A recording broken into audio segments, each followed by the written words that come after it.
There is this question which I really wanted to ask you guys, because it has been on my mind for some time now. Can Azimio survive up to the next general election? I'm asking that question because I'm looking at Azimio as a coalition and I don't see it surviving. And I was just going through a post by Councillor Njohi. Councillor Njohi was one of the people who really fought for Azimio in Jubilee. And he made some interesting post, which I think could actually be interesting to you, that in UDA, a boy born on 1998 stands a chance to be nominated to the East African Legislative Assembly. However, in Jubilee, a born 98 can only be a sweeper, a T-boy girl, Kion's shoe polisher, or a beggar. Jubilee has no room for ambitious youths. It's time to flee. And he's giving a typical, another post here. He also made another post that if Toto, Kiborek, Methu, Karungo, Karuroya, Ndindi, and Betty remained in Jubilee, they could be picking pyrethrum in Kioni's farm today. So basically, it means there's a serious fallout in Jubilee over some nominations to EALA. And I think it has been occasioned by the exclusion of the name Gugi IG from Jubilee Party's candidate for EALA. Because Jubilee forwarded the three names, that of Jeremiah Kioni, the Secretary General, that of Kanini Kega, and Fatuma Gedi, which was replaced towards the end of the closing day. But I don't want us to look at that. I want us to try and focus on the fallout in Azimio. Because by the time of doing this video, I had received credible information that Jubilee members of parliament were actually planning to call for a meeting or a press conference, and that in that press conference, they were going to announce their next move, probably to leave Azimio after Fatuma Dulo was shortchanged or her name removed from the Parliamentary Service Commission. For those who are following the politics of this country, Uhuru Odinga really wanted to be one of the commissioners. You know, Parliamentary Service Commission is one of those lucrative positions any member of parliament would want to serve.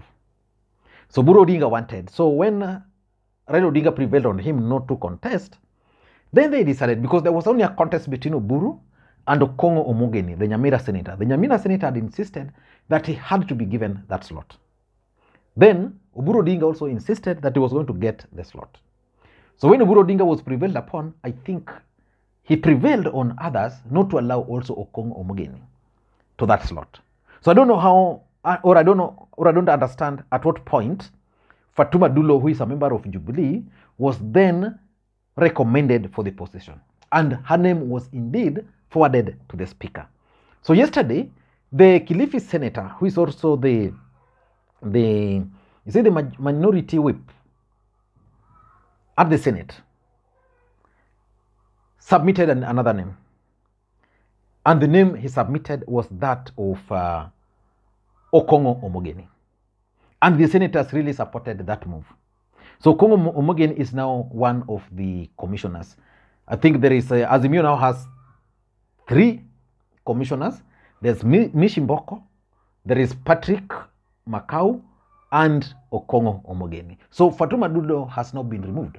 Fatuma Dulo is the Isiolo senator, a very close associate of President Uhuru Kenyatta.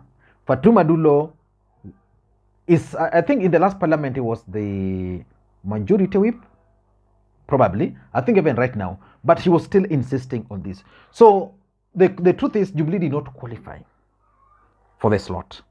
So why is she insisting? For me, I tend to think that there is major fallout in Azimio.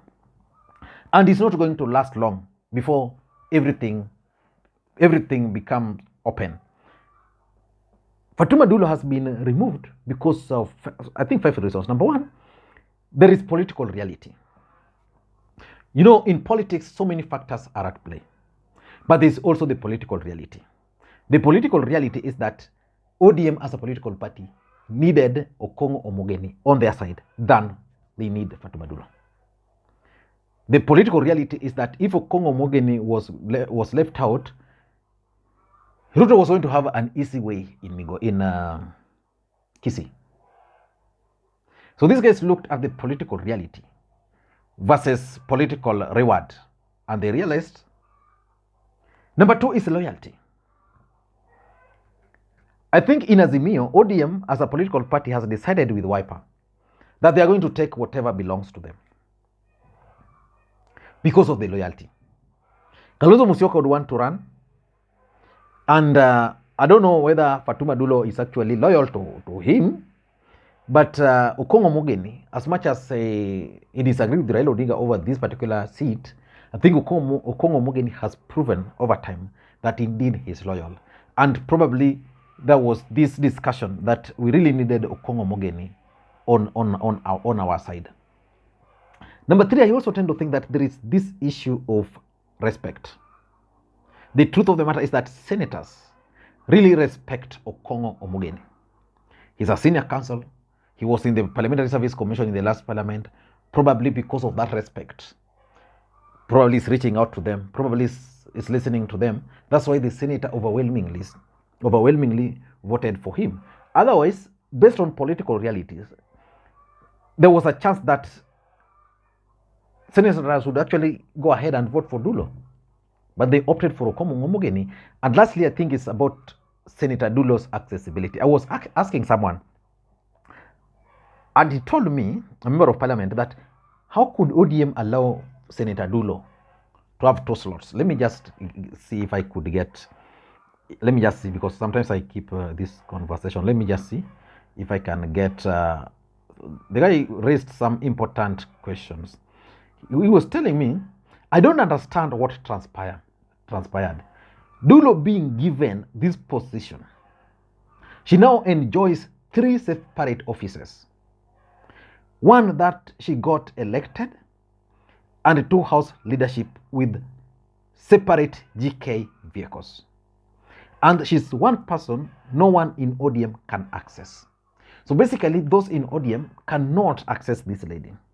I think Fatuma Dulo currently, maybe she has, I think she's the minority Wipora sister or something. So the fact is, Fatuma Dulo is not accessible. Accessibility is key in politics. You saw what happened to Uhuru versus Ruto. The reason why Uhuru lost support of MPs in the last parliament was because Uhuru was not accessible. Nobody was able to access Uhuru Kenyatta. Moses Kuria could not access Uhuru Kenyatta, yet he was the member of parliament representing Uhuru Kenyatta in parliament. But he could not. Ruto made himself available. Anybody would access Ruto. MCAs from Mount Kenya region. If you are any MCA from Mount Kenya region, you go to William Ruto's number, you just need to text him. Hey, Mheshimiwa, His Excellency, I'm so and so, I'm the MCA from this area. Please, I want to talk to you. Ruto would call. So accessibility is very, very important. But the question is, will Azimio manage to survive beyond 2027?